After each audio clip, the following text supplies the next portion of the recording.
Unidade 3. Energia, conservação e transformação. Aula 10.2. Conteúdos: a Terra, movimentos de rotação, translação e precessão.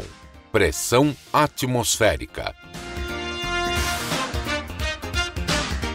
Habilidades: apontar as principais consequências do movimento de rotação e translação na Terra. Associar medidas ao conceito de pressão atmosférica. Muito bem, meus queridos, muito boa tarde. Estamos agora iniciando a nossa aula 10.2 e vamos começar primeiramente com aquele momento da revisão dos principais conteúdos da nossa aula anterior.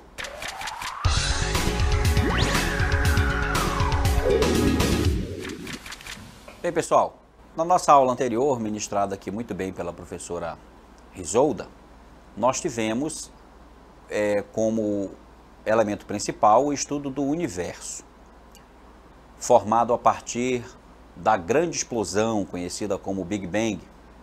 Nós também estudamos sobre nossa galáxia e também sobre o nosso sistema solar, a formação, sobre os planetas, certo? Vimos aí a classificação desses planetas, estudamos aí sobre o universo. Nesta aula de hoje, nesta aula 10.2, nós vamos saber um pouco mais sobre o nosso próprio planeta, que é o planeta Terra. E vamos estudar também alguns dos seus movimentos, tá? Não todos os movimentos que a Terra faz, mas os mais importantes. Também saberemos o conceito de pressão atmosférica. Vamos agora para o nosso desafio do dia.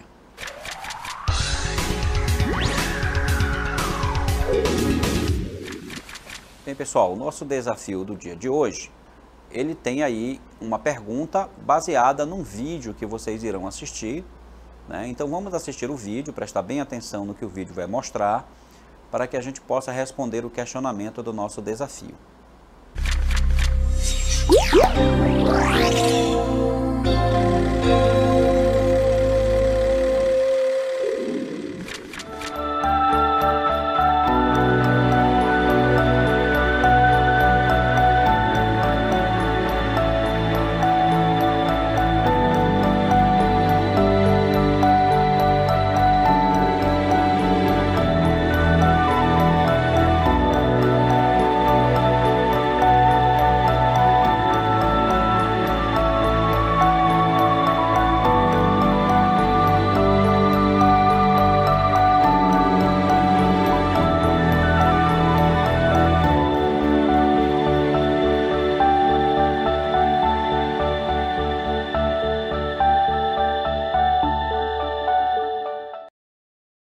Muito bem, pessoal, depois que assistimos o vídeo, nós temos aí o questionamento do nosso desafio do dia.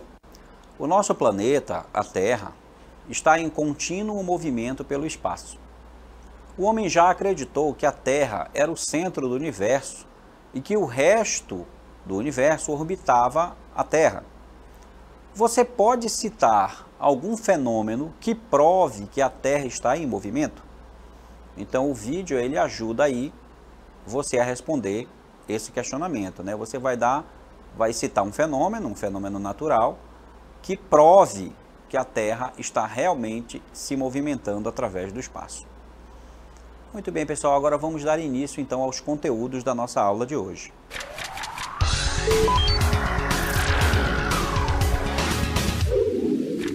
Muito bem, pessoal, vamos dar início à nossa aula de hoje falando do movimento da Terra. Vamos estudar, então, alguns desses movimentos, aqueles que são mais importantes. Então, nosso planeta, a Terra, faz movimentos constantes no espaço. Dentre os principais movimentos que a Terra realiza, nós podemos destacar três: o movimento de rotação, o movimento de translação e o movimento de precessão. Vamos estudar cada um desses movimentos aí separadamente.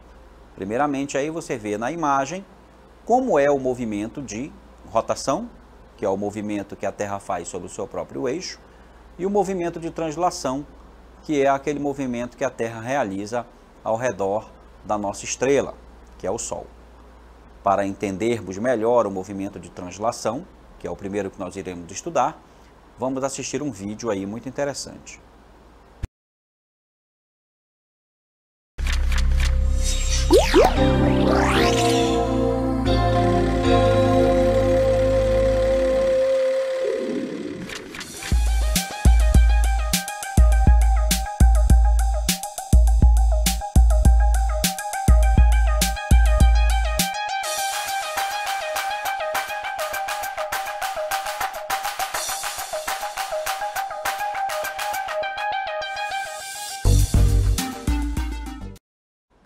Então, no vídeo, nós vemos claramente dois movimentos importantes, que é o movimento de translação e também o de rotação.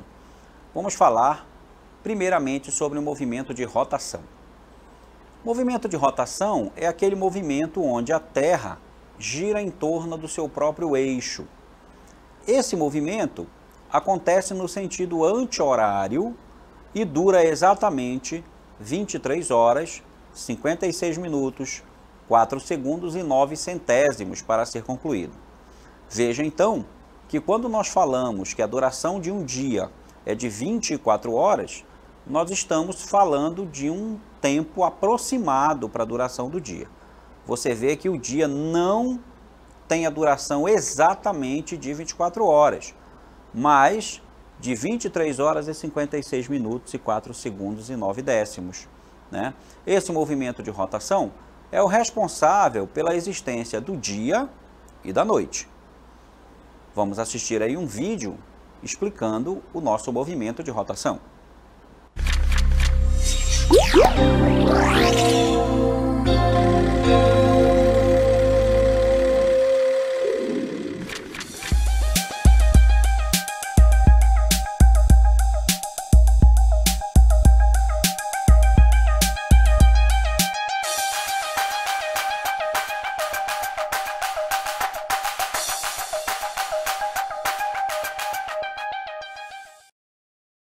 Muito bem, pessoal, vimos aí o vídeo da rotação, você viu agora esse vídeo esse vídeo aí, o movimento individualmente da rotação, que é aquele movimento que a Terra faz sobre o seu próprio eixo. Também é importante destacar no vídeo que a Terra não gira no seu eixo vertical. O eixo vertical de rotação da Terra, ele é um pouco inclinado, então a Terra tem um giro inclinado em relação ao Sol. Do lado iluminado é o dia, do lado não iluminado, claro, é a noite.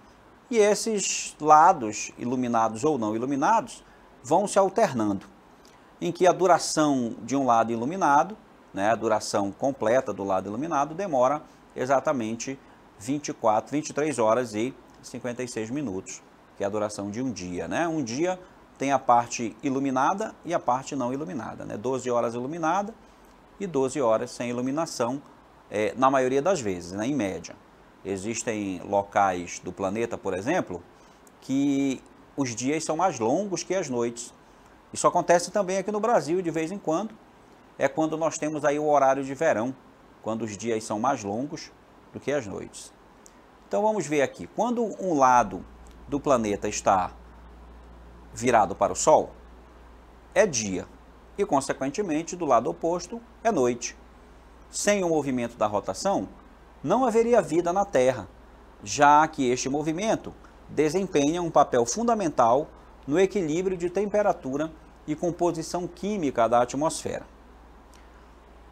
O movimento de rotação da Terra ocorre de oeste para leste, ou seja, da porção leste, né, a porção leste vê o nascer do Sol, então o Sol nasce no leste, e depois é o Sol primeiro que o oeste. Então o oeste é onde o Sol se põe. Como exemplo, nós podemos citar o Brasil e o Japão, onde a diferença de fusos horários é exatamente 12 horas. Deste modo, quando no Japão são 6 horas da manhã, no Brasil são 6 horas da tarde.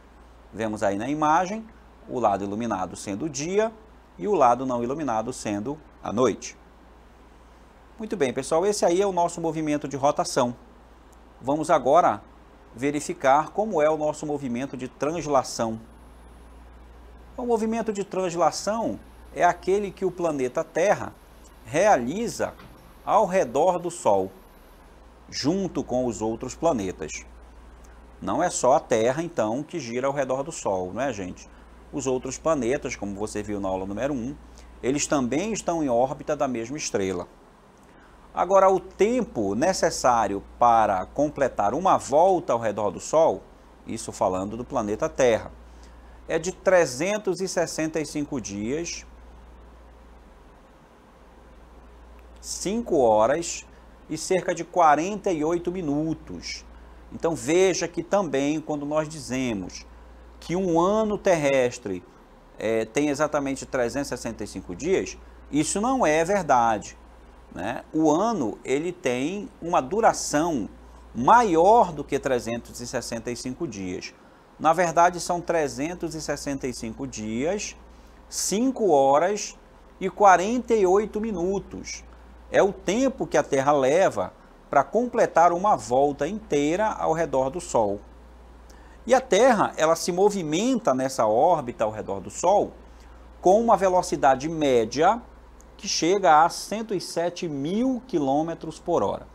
Nós falamos de velocidade média, pessoal, porque existem momentos em que a Terra está mais veloz do que 107 mil quilômetros por hora e existem momentos que ela está menos veloz que isso, porque a velocidade da Terra ao redor do Sol, ela não é constante, ela não é sempre o mesmo número.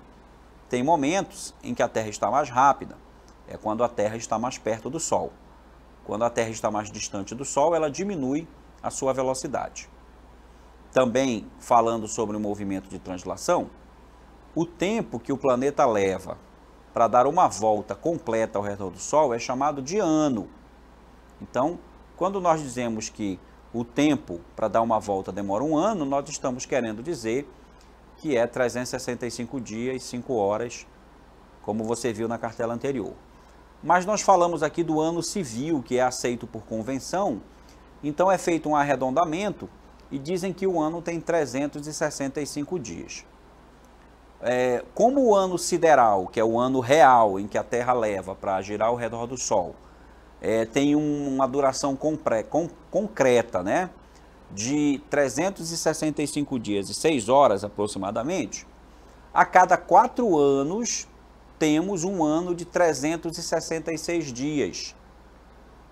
Dia este que é acrescido ao nosso calendário lá no mês de fevereiro.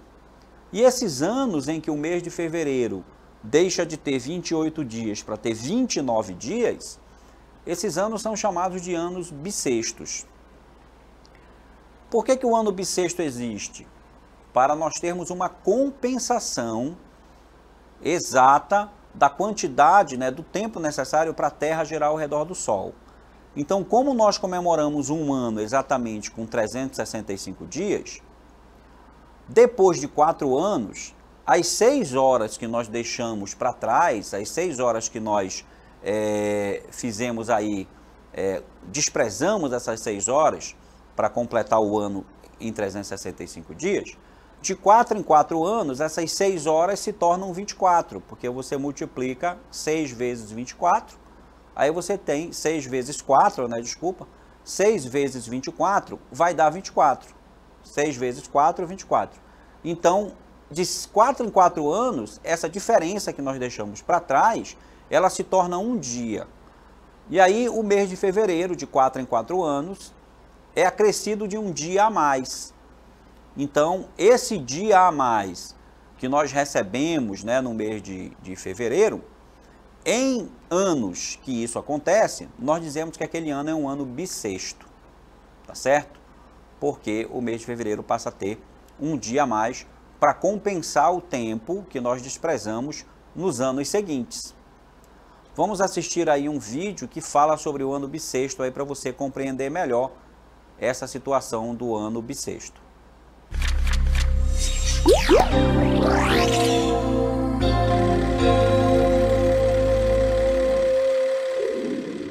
O que é um ano bissexto?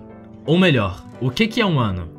Todo mundo sabe que um ano corresponde ao tempo que a Terra leva para completar uma órbita em volta do Sol, 365 dias. Esse tempo de translação foi aproximado, pois na verdade um ano dura 365 dias, 5 horas, 48 minutos e 46 segundos. Ou seja, já de cara as coisas não estão tão simples assim. A cada 4 anos, essas 6 horas a mais vão desincronizar o calendário em um dia, visto que 6 horas são 1/4 de 24. Em 100 anos, a discrepância seria de quase um mês. Por isso adicionamos um dia fevereiro, deixando com 29 dias e o ano com 366. No entanto, esses 11 minutos e 14 segundos que faltam para completar 6 horas significam que aqui estamos compensando com anos bissextos demais. Por isso, o ano bissexto é deixado de lado 3 vezes ao longo de 400 anos. Para atingir isso, anos bissextos ocorrem em anos divisíveis por 4 e não por 100, exceto por os que podem ser. Vimos então a explicação porque da existência dos anos bissextos, certo? E mais ainda, né? De uma forma mais detalhada, nós temos também que compensar a diferença de minutos e segundos que existem, né, no nosso calendário. E essa compensação aí, como você viu no vídeo, é feita 3 vezes em cada 400 anos. Ou seja, em cada 400 anos, nós deixamos de ter 3 anos que seriam bissextos para compensar a quantidade a mais que nós estamos compensando com o ano bissexto. Já que as 6 horas que nós compensamos com o ano bissexto, elas não são exatamente 6 horas. São 46 minutos e 48 segundos. Então, é feita uma compensação a cada 400 anos, né? E isso tudo é uma questão interessante para o nosso calendário. Se nós não tivéssemos essas compensações, nós teríamos uma discrepância muito grande em pouco tempo. Como você viu no vídeo aí, se nós não compensássemos com o ano bissexto, a diferença da rotação, da translação da Terra, em 100 anos nós teríamos um mês de diferença no calendário, que seria muita coisa, né? Porque nós precisamos, pessoal, do calendário para que nós possamos plantar, para que nós possamos saber sobre as estações do ano, quando é possível plantar certa cultura, quando é melhor para fazer criação de certo animal. Então, essas questões do calendário estão intimamente ligadas com a vida do ser humano, porque nós dependemos do calendário para poder fazer as nossas atividades que são importantes para a nossa sobrevivência, tá certo? Continuando aí a nossa aula, vamos falar agora do que o movimento de translação, esse movimento que nós acabamos de ver ao redor do Sol, ele que é o responsável por existir as 4 estações do ano. Não é muito comum na nossa região nós percebermos essas 4 estações, porque onde nós vivemos, exatamente aqui no nosso estado, no estado do Amazonas, nós estamos muito próximos da linha do equador do planeta. Ou seja, nós estamos muito próximo do centro do planeta. E aí, nós pouco sentimos 2 estações que existem, que é o outono e a primavera. Nós aqui sentimos muito mais a presença do verão e do inverno, né, que são estações de climas quentes, que é no caso o verão, e estação de clima frio, que no caso o inverno. Então as 4 estações são verão, outono, inverno e primavera, que ocorrem em razão das diferentes localizações da Terra no espaço. Então nós estamos vendo aí um esquema, né, uma imagem que mostra que dependendo da posição da Terra em relação ao Sol, nós vamos ter, por exemplo, o solstício de inverno, que você vê aí quando a Terra está do lado esquerdo aí da imagem, né, do lado esquerdo do Sol. Nós temos lá, girando aí no sentido anti-horário, nós temos o equinócio de outono, depois o solstício de verão e o equinócio de primavera. As estações de outono e primavera, elas são intermediárias entre a estação quente, que é o verão, e a estação fria, que é o inverno, como nós podemos perceber na imagem. Vamos assistir agora também um vídeo falando sobre as estações do ano.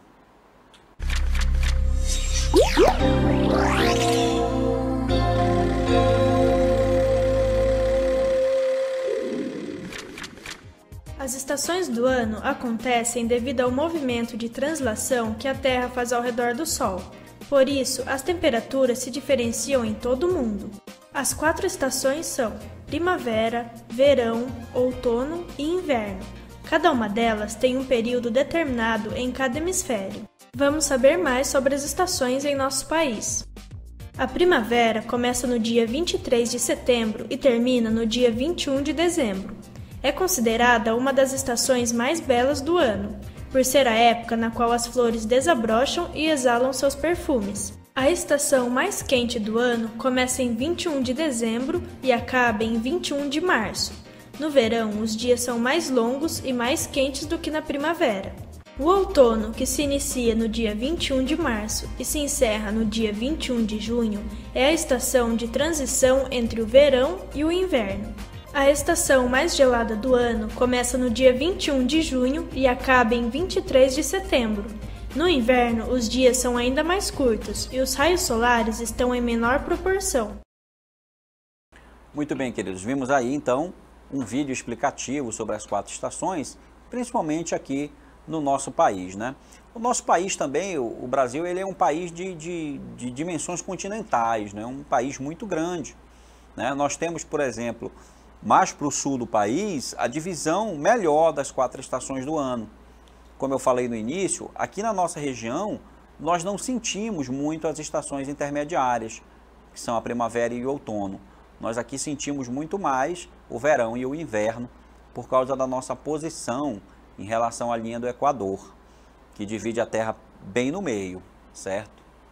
Vamos falar agora de um outro movimento que é menos conhecido do que aqueles que nós comentamos anteriormente, que são a rotação, que é o movimento que a Terra faz sobre si mesma, e a translação, que é o movimento que a Terra faz ao redor do Sol. Vamos agora conhecer o que é o movimento de precessão. O movimento de precessão é um dos vários movimentos que a Terra realiza. Ele ocorre graças ao fato de a Terra realizar o seu movimento de rotação de forma inclinada. Lembra como a gente viu no vídeo lá da rotação, que a Terra não gira sobre o seu eixo vertical, ou o eixo vertical de giro da Terra, ele não é bem na vertical, ele está inclinado. Isso provoca que a cada 25.770 anos, olha só, ela completa uma volta em torno do seu eixo e de sua eclíptica. Aí tem algumas palavras bem complicadas aí, né, pessoal? Eclíptica é o eixo imaginário que liga a Terra até o Sol. É a linha imaginária que liga a Terra até o Sol. Então, isso aí é o que a gente chama de eclíptica. Vamos assistir um vídeo aí falando sobre esse movimento aí que provavelmente você não conhece, que é o movimento de precessão.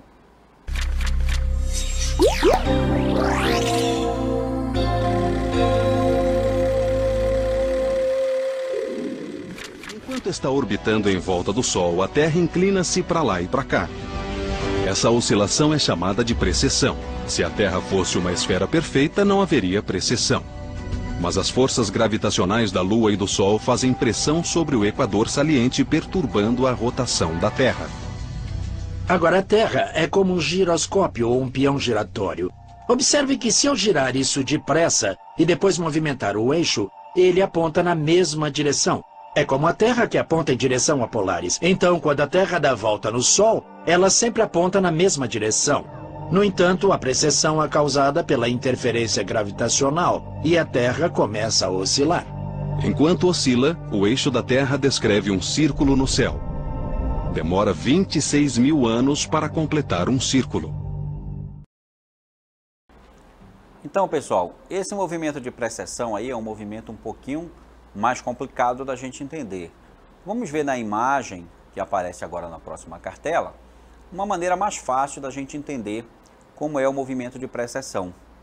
Nós podemos utilizar o giro de um peão desequilibrado, que em vez de girar com o eixo na vertical, realiza-o com o eixo inclinado, o que propicia que seu giro fique torto.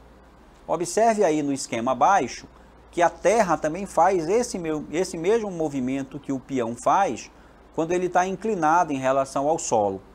Além de ter o movimento que gira sobre o seu próprio eixo, a Terra também tem um outro movimento que gira inclinado, como você vê aí no desenho, é formado um ângulo de 23,5 graus entre o eixo vertical da Terra e o eixo com que ela gira realmente no seu movimento de precessão. O eixo de inclinação da Terra é de 23,5 graus, um valor não muito elevado, o que explica o fato de esse movimento ser relativamente lento, tornando-o quase imperceptível para nós. A precessão é apenas um dos inúmeros movimentos que a Terra realiza, o que demonstra que o nosso planeta, assim como o Sistema Solar, as galáxias e todo o universo, estão em constante movimento, em uma eterna dinamicidade.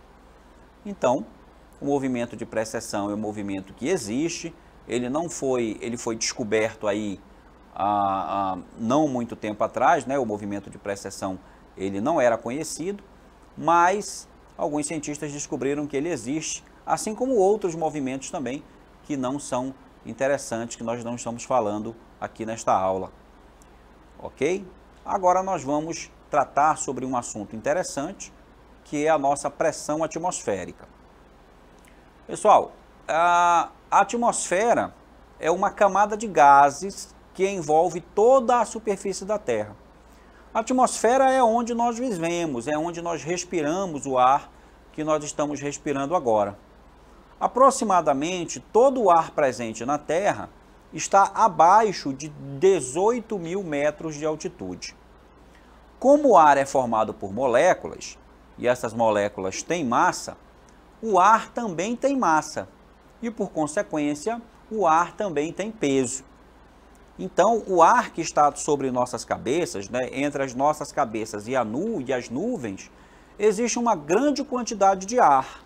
Esse ar, ele tem peso, e esse peso está pressionando a superfície da Terra.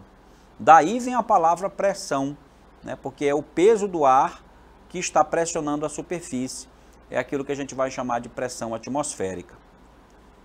A pressão que o peso do ar exerce sobre a superfície da Terra é chamada de pressão atmosférica. E o seu valor depende da altitude e do local onde ela é medida. Quanto maior a altitude, menor vai ser a pressão atmosférica e vice-versa. Isso é fácil de entender, né, pessoal? Se você está num local muito baixo, existe muito mais ar atmosférico entre você e as nuvens, então o peso desse ar é maior. Então, quanto mais baixo eu tiver, maior vai ser a pressão. Se eu subir numa montanha bem alta, a quantidade de ar que fica entre a minha cabeça e as nuvens é bem menor, então eu vou ter uma pressão menor. Então, a pressão atmosférica depende do lugar onde eu estou. Em 1643, o matemático e físico italiano Evangelista Torricelli conseguiu determinar a medida da pressão atmosférica ao nível do mar. Primeiramente, ele encheu um tubo de aproximadamente 1 metro de comprimento com mercúrio e logo em seguida mergulhou o tubo em um recipiente, também com mercúrio, como mostra a figura. Logo após, ele notou que o mercúrio descia um pouco, se estabilizando aproximadamente a 76 centímetros acima da superfície. Torricelli interpretou essa experiência, dizendo que o que mantinha a coluna de mercúrio nessa altura era a pressão atmosférica. Vamos ver na imagem aí que vai ficar melhor para você entender.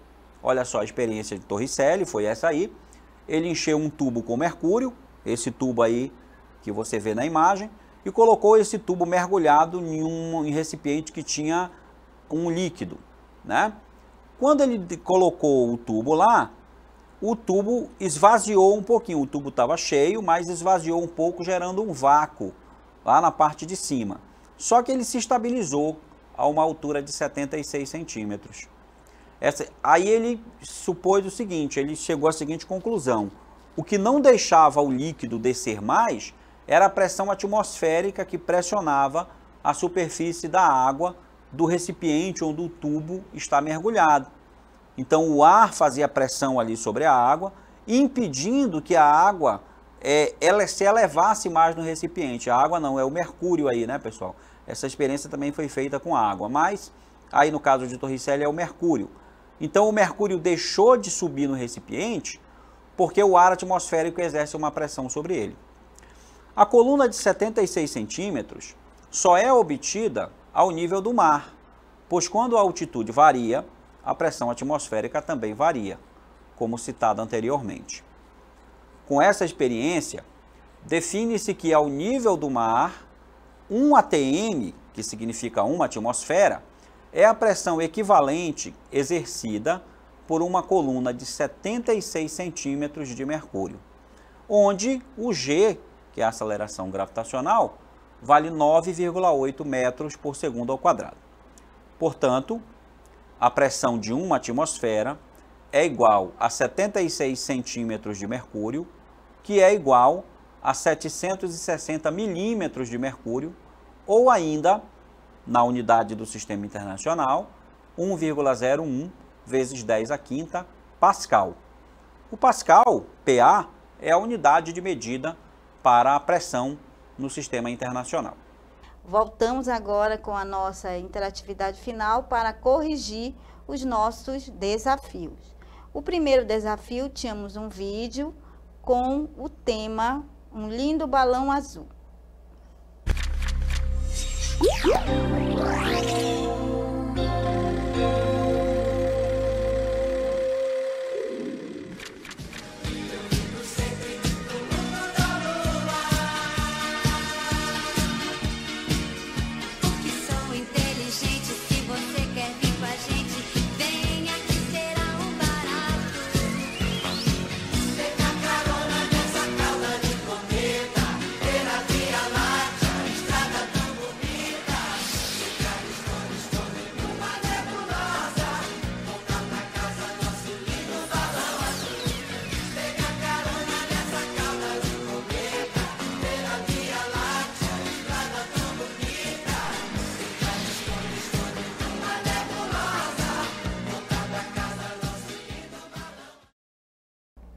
Muito bem, pessoal. A música Lindo Balão Azul, de Guilherme Arantes, cita um assunto da nossa aula de hoje.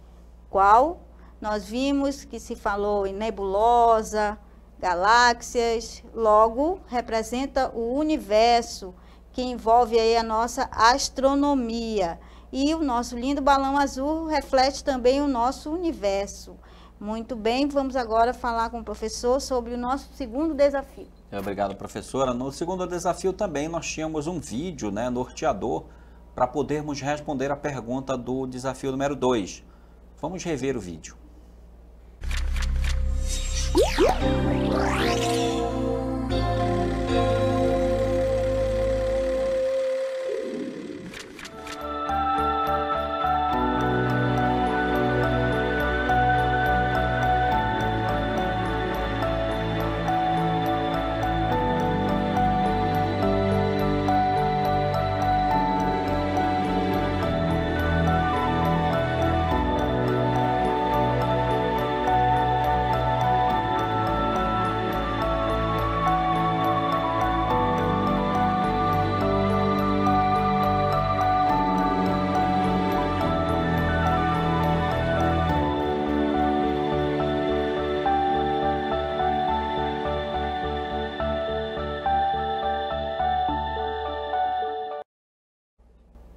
Muito bem, a pergunta do nosso desafio era a seguinte: você pode citar algum fenômeno que prove que a Terra está em movimento?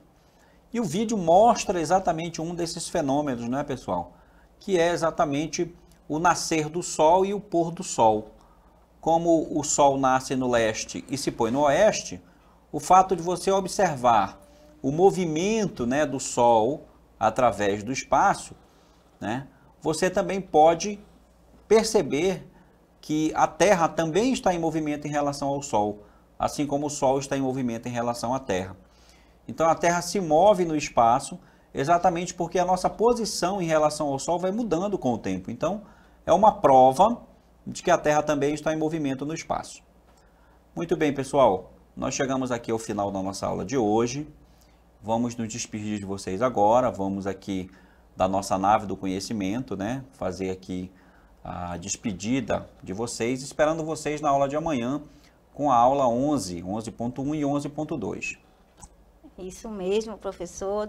Desejo, aliás, a todos uma boa noite quando vocês chegarem nas suas casas e que amanhã estaremos aqui aguardando vocês com entusiasmo para continuarmos falando ainda do universo. Tá, pessoal? Tchau e uma boa tarde a todos.